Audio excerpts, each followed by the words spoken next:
Nasubukan mo na bang magluto ng braised pork? Kung hindi pa, para sa iyo ang video ito. Dahil dito ay magluluto tayo ng braised pork. Simulan na natin ang ating pagluluto. Kumuha nga ako ng kawali at pinainit ko to. At nang uminit na, nilagyan ko na ito ng mantika. Dito nga sa part dito ay magigisa na tayo. Inuna ko yung bawang. Papalabasin lang natin yung aroma nito. At isinunod ko na itong ating sibuyas. Ganun din sa sibuyas, papalabasin lang din natin ang aroma nito. At kapag natusta na ito ng bahagya at lumabas na yung aroma, katulad ng nakikita nyo, ay lalagay na natin itong ating karning baboy. Mayroon nga tayo dito higit 1 kilong karning baboy. Gagawin ko lang dito ay isisir lang natin to hanggang sa magkulay light brown ito. At kung nanonood ka pa rin hanggang dito sa parte ng aking video, ibig sabihin ay nagugustuhan mo yung aking niluluto.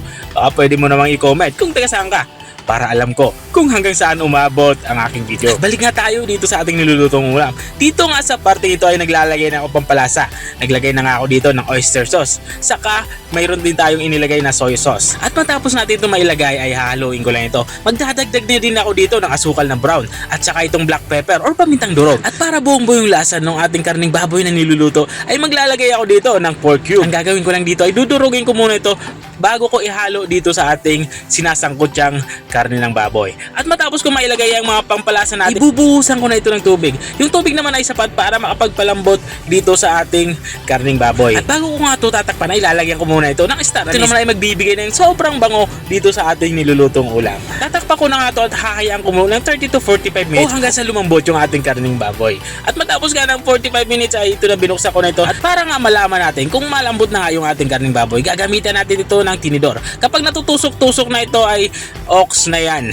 Malambot na yan. At dahil nga malambot na yung ating karning baboy, maglalagay na tayo dito ng mga iba pa nating sangkap. Maglalagay nga ako dito ng carrots. At sinundan ko na din ng saging na saba. Yung saging na saba na ginagamit ko dito ay hinog na para makapagbigay ito ng manamis-namis na sabaw dito sa ating nilulutong ulam. At habang nga tayo ay nagpapatuloy sa ating pagluluto, gusto ko lang i-shoutout ang mga masusugid nating mga taga-subaybay. Big shoutout nga kay Sir Felipe Bertodes ng Canada. Shoutout din kay Sir Raul Cabrera Benedicto ng Magaraw, Kamsur. At shoutout din kay Sir Jun Azuzano ng Cauyan, Manito, Albay. At maraming salamat din sa mga walang sawang nanonood at nakasubaybay dito sa ating channel. At balik na tayo dito sa ating nilulutong ulam. Dito nga sa parte ito ay naglalagay na ako ng slurry. Ito yung tinunaw na cornstarch sa tubig. Purpose naman na paglalagay ito ay para lumapot yung ating sabaw.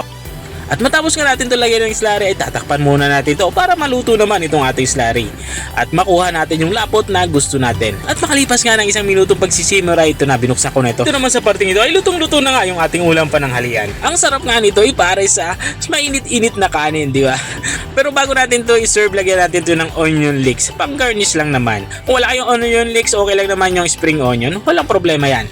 At ito na nga, lutong-luto na yung ating ulam pananghalian. Ito nga yung ating braised pork. Kung nakarating ka hanggang dito sa dulo ng aking video, maraming salamat sa panonood.